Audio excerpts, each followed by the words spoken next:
In the heart of Seattle, Washington, where the skyline gleams with glass towers and the Puget Sound whispers stories of ambition, a girl named Lily Parker grew up in a house where she felt like a ghost. Born into a family of 3 siblings, Lily, at 15, was the youngest, forever overshadowed by her brothers, Ethan, 22, the charming entrepreneur whose every handshake seemed to seal a deal, and Noah, 19, the basketball prodigy whose slam dunks made headlines in local papers. Their father, James Parker, a polished executive at a tech firm, wore his pride for Ethan and Noah like a badge, while Lily's existence barely registered in his gaze. His calm demeanor, never loud or cruel, cut deeper than any shout. It was a silence that told Lily she was invisible. From the outside, the Parker family was picture-perfect: white picket fence, manicured lawn, and a dining table set for success. But for Lily, every family dinner was a stage where Ethan and Noah shone. And she was merely a prop. She'd sit quietly, her sketchbook tucked under the table, doodling dreams no one cared to see. At 12, Lily won first place in a city-wide art contest, her painting of Seattle's waterfront glowing with colors that captured the city's soul. She rushed home, heart pounding, clutching the certificate like a lifeline. "Dad, look," she said, voice trembling with hope. James glanced up from his phone, where Ethan's startup pitch was streaming live. A nod, a faint, "That's nice, Lily." His eyes slid back to the screen. Minutes later, Noah burst through the door, holding a bronze trophy from a regional game. James leapt up, his face alight, gripping the trophy like it was gold. "That's my boy," he boomed, clapping Noah's shoulder. The room buzzed with his victory, while Lily's certificate lay forgotten, crumpled in her hands. That moment wasn't unique, it was her life. Ethan, with his TED Talk charisma and tech ventures, was James's pride and joy. Noah, with his athletic swagger and college scouts trailing him, was the family's golden ticket. Lily? She was the artsy one, her passion for drawing dismissed as a childish hobby. At 13, she joined the school's art club, stayed late painting murals for community centers, even organized a charity exhibit for foster kids. She earned a scholarship to a summer design program at 14. Yet, when she shared the news, James barely looked up from Noah's game stats. "Art's a nice pastime, Lily, but it won't pay the bills. Focus on something real." His words, delivered with that same calm indifference, sliced through her confidence. It wasn't anger in his eyes, it was worse. It was nothing. Family gatherings were a ritual of exclusion. James would grill Ethan about his next big pitch or Noah about his shot at the NCAA. Lily's attempts to speak about her latest project or a design award were met with polite smiles and quick subject changes. Her mother, Grace, tried to soften the blow. "Your dad's just practical, sweetheart," she'd say, her voice gentle but powerless against the family's hierarchy. Lily stopped trying to be heard. She'd eat in silence, her fork tracing patterns in her mashed potatoes, feeling like a stranger in her own home. But silence can breed something fiercer than sorrow. At 15, something shifted in Lily. It wasn't just pain anymore, it was a quiet, burning resolve. She was done begging for scraps of attention. One rainy Seattle night, alone in her attic room, surrounded by half-finished sketches and the hum of the city outside, Lily made a vow. She gripped her pencil, its scratches against paper louder than her voice had ever been in that house. "One day," she whispered, "Dad will see me, not because I asked, but because he'll have no choice." Her lips curved, not with innocence, but with the steel of someone who'd stopped hoping and started planning. Lily threw herself into her art with a hunger that surprised even her.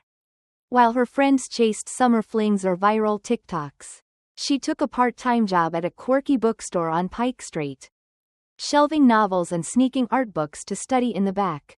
Every dollar she earned went to evening design classes at a local studio. She'd bike home in the drizzle, her backpack heavy with sketchpads, her mind alive with ideas. At 16, she landed a spot in a prestigious design mentorship program, one that promised a portfolio review by industry pros. When she told her family, James was watching Noah's highlight reel. "Sounds like a lot of work for a hobby." he said, not even turning. Ethan smirked. Stick to doodling. Lil, leave the real stuff to us. The words stung, but they also lit a fire. Lily didn't argue. She just worked harder. Her big break came unexpectedly. At 17, Lily submitted a digital art piece to a National Youth Design Contest, a vibrant reimagining of Seattle's Space Needle. Pulsing with neon hues and futuristic energy, she poured weeks into it, tweaking every pixel until her eyes burned. When the email arrived, congratulations, Lily Parker, first place, her heart raced. The prize included a feature in a design magazine and a chance to intern at a small branding studio. Spark Vibe. In downtown Seattle, she rushed home, paint smudged on her cheek, ready to share the news. James was in the living room, engrossed in Ethan's latest investor call. Dad, I won a national contest. I'm interning at Spark Vibe, she said, voice bright with pride. He looked up for a moment, brow furrowed. An internship? Does it pay? Don't get your hopes up. Lily, you're not Ethan. The dismissal was so casual. It felt like a slap. Grace, folding laundry nearby, gave her a sympathetic look. I'm proud of you, honey, she whispered, but it wasn't enough to fill the void James left. That night, Lily sat on her bed, staring at the contest certificate. She didn't cry. Instead, she felt a strange clarity. James's indifference wasn't her failure, it was his. She didn't need his approval to prove her worth. She'd do it for herself. For the 12-year-old girl who'd stood in the living room, certificate in hand, waiting for a glance that never came. For the nights she'd spent sketching under a dim lamp while Ethan partied and Noah trained. She opened her laptop and started researching Spark Vibe. It was a scrappy studio, working with small businesses, cafes, startups, dreamers like her. Perfect. She'd start there, not to impress her family, but to build something undeniable. Lily's internship at Spark Vibe was no glamorous gig. She fixed file errors, brewed coffee, and organized mood boards for picky clients. But she soaked up every lesson, staying late to experiment with design software, learning to craft logos that told stories. Her boss, a blunt woman named Mara, noticed her drive. You've got grit, kid, Mara said one night, glancing at Lily's latest draft. Keep going. Unlike James, Mara's indifference was a challenge, not a rejection. It pushed Lily to refine her skills, to see every late night as a step towards something bigger. At home, nothing changed. Ethan's startup landed a feature in Forbes, and James threw a backyard barbecue to celebrate, inviting half the neighborhood. Noah signed with a college team, and James rented a gym for a party, beaming as he toasted the Parker legacy. Lily was there, snapping photos no one asked for. Her own milestones, a magazine feature, a growing portfolio, unmentioned. She didn't bother sharing them. Why cast pearls before swine? Instead, she channeled her energy into Spark Vibe, where her designs started catching eyes. A local cafe, Brew and Bloom, hired her to redesign their menu. Seeing her work printed, customers snapping pics, Lily felt a spark of real pride, not the kind that needed James's nod, but the kind that came from knowing she was good. Lily began dreaming bigger. What if she could start her own studio? Not for fame, but to help small businesses. People like her, who were overlooked but had stories worth telling. She named it Ignite Studio, a nod to the fire inside her. It started small, just her, a second-hand laptop, and a tiny desk in her attic. She took freelance gigs, designing flyers for dive bars and logos for Etsy shops. The pay was meager, the hours brutal, but every project was a brick in the foundation she was building. James's words echoed, "Don't get your hopes up, Lily," but they only made her grit her teeth. She taught herself animation, web design, branding strategy. She failed, revised, failed again, but never stopped. Some nights, exhaustion tempted her to quit, but the memory of James's blank stare kept her going. She wouldn't let his doubt define her. By 18, Ignite Studio was gaining traction. A viral social media campaign for a local bakery brought in new clients, a candle shop, a food truck, even a tech startup. Lily rented a cramped office above a record store, its windows overlooking Seattle's rainy streets. It wasn't much, but it was hers. Every morning, she walked in with a new kind of confidence, not the girl shrinking at the dinner table, but a young woman forging her own path. She hired two misfits like her, Zoe, a graphic designer fired for overly bold ideas, and Caleb, a marketing grad passed over for lacking experience. Together, they worked like their lives depended on it, fueled by coffee and a shared hunger to prove the world wrong. Lily's family remained oblivious. James still bragged about Ethan's venture capital wins and knows ESPN highlights. At dinners, her name rarely came up. But Lily didn't care. Their silence was her freedom, no expectations, no limits. She spoke at a local design panel, sharing how to build a brand from nothing. Strangers listened, nodded, asked questions. It was more validation than her family had ever given. One day, she ran into Ethan at a coffee shop. He was with investors, all polished suits and loud laughs. He gave her a quick nod, like she was an acquaintance, not a sister. Lily smiled, not out of warmth, but because she knew she was no longer the girl he'd mocked. She was building something real. And soon, they'd all see it. Lily's story was just beginning. But the fire in her burned brighter than ever. She wasn't chasing her family's applause. She was chasing the truth, that she was enough. Had always been enough. And in that truth, she found a power no one could take away. Seattle's skyline shimmered under a rare summer sun. But inside the Parker family's elegant Queen Anne estate, a storm was brewing. Lily Parker, now 21, stood at the precipice of a moment she'd been building toward for years. Once the invisible daughter in a family that worshipped her brothers, Ethan, the tech mogul, and Noah, the basketball star, Lily had transformed her pain into power. Her design studio, Ignite Studio, was no longer a dream scribbled in attic sketchbooks. It was a force, quietly reshaping Seattle's creative landscape. And tonight, at the Father's Day dinner, Lily would unveil a truth that would shatter the Parker dynasty's polished facade. Years of being dismissed by her father, James Parker, had forged Lily into someone unrecognizable to the family that once called her the artsy one. At 18, she'd started Ignite Studio in a cramped attic, scraping by on freelance gigs for dive bars and food trucks. By 20, her viral campaign for a local bakery had caught the eye of bigger players. Ignite Studio's reputation grew, landing contracts with rising brands like Hearth and Grain, a Northwest coffee chain, and a tech startup disrupting the gig economy. But Lily's ambitions stretched beyond small wins. She wanted something undeniable, something that would force James, Ethan, and Noah to see her not as a shadow, but as a titan. Her chance came when Ignite Studio was tapped to rebrand Zenith Solutions, the tech conglomerate where James served as vice president. Zenith, battered by a string of data breaches, needed a fresh face. Lily, now using the name Lily Harper, a quiet nod to her reinvention, worked in the shadows, orchestrating a pitch that blended bold visuals with a narrative of trust and renewal.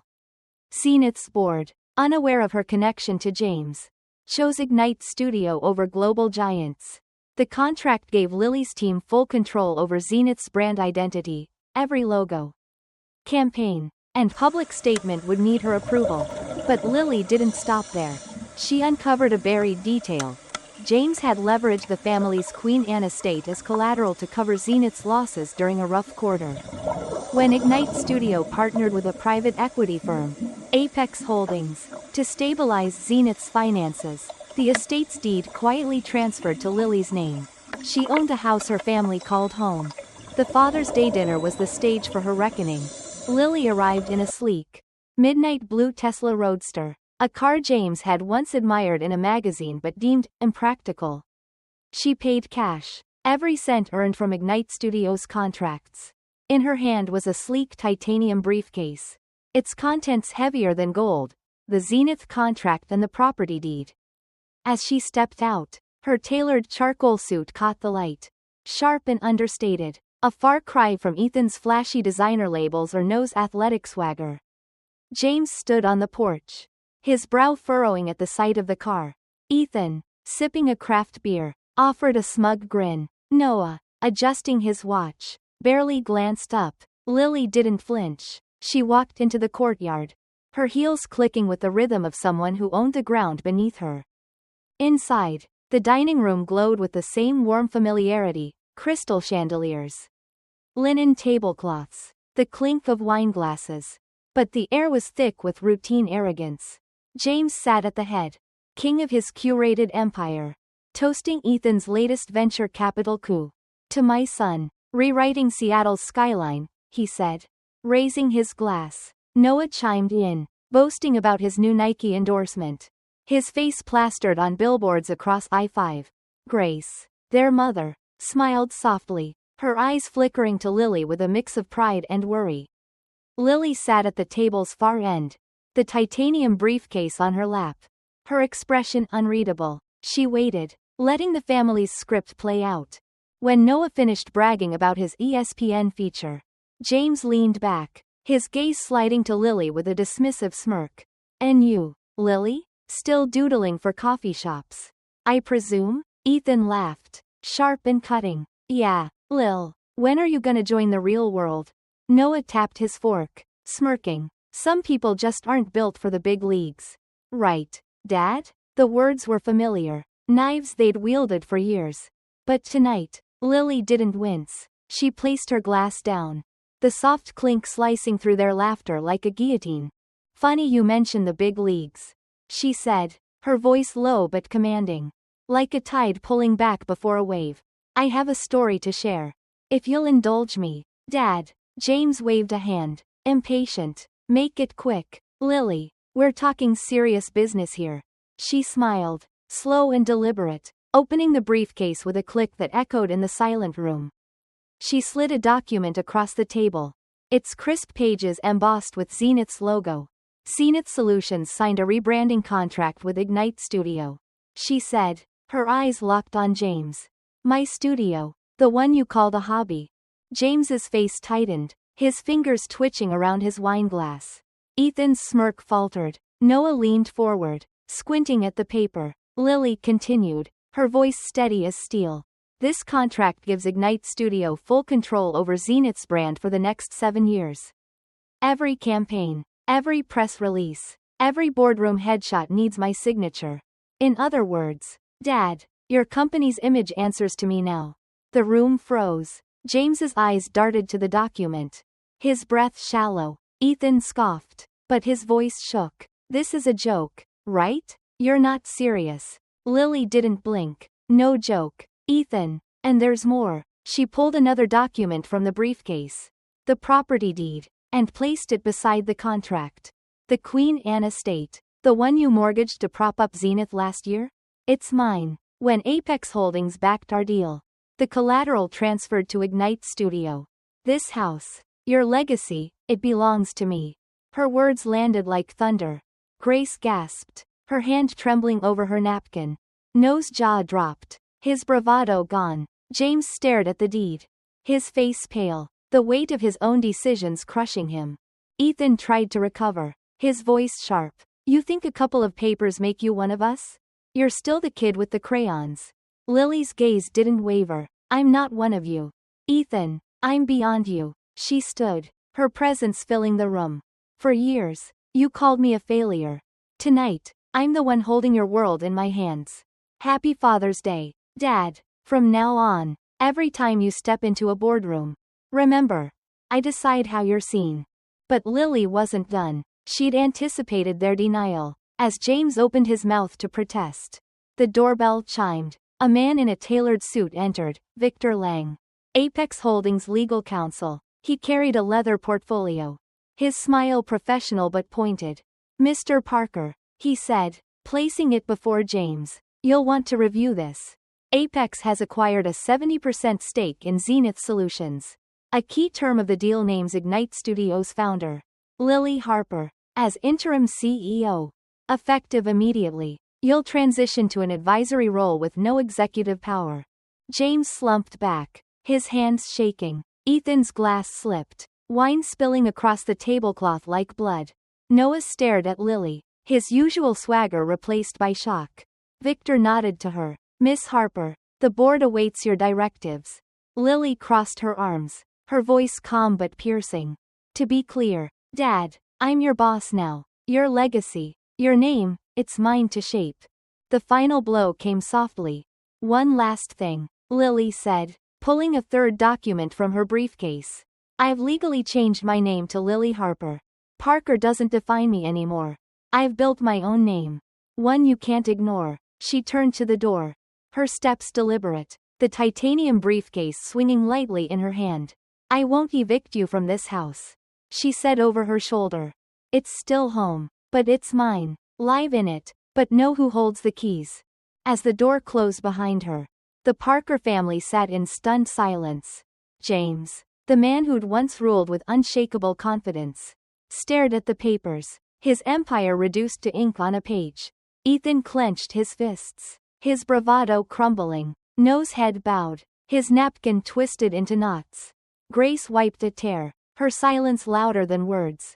For the first time, James spoke, his voice hoarse. She's not a failure, she's everything. Ethan shot up, chair scraping. How did we miss this? How did she do it? Grace's voice, soft but firm, cut through. Because she didn't need your praise. She built herself while you looked the other way. Lily stepped into the Seattle night, the city's hum wrapping around her like a song.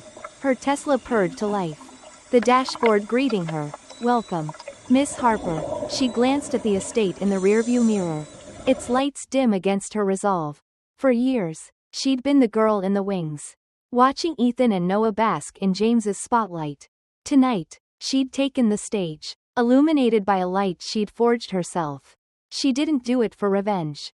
She did it for the 12-year-old clutching a contest certificate. For the nights scrubbing bookstore floors to fund her dreams. For every sketch that carried her through rejection. Her phone buzzed. A message from Zoe at Ignite Studio. Hearth and Grain wants you as creative director for their national rollout. You in? Lily smiled. She didn't need a family toast to know her worth. Every client, every design, every sleepless night was her validation. As she drove down Queen Anne Avenue, the city's lights danced across her windshield, each one a star in the constellation of her making. She'd answered the question, who am I? Not with words, but with a legacy no one could erase. Lily's journey wasn't about tearing her family down.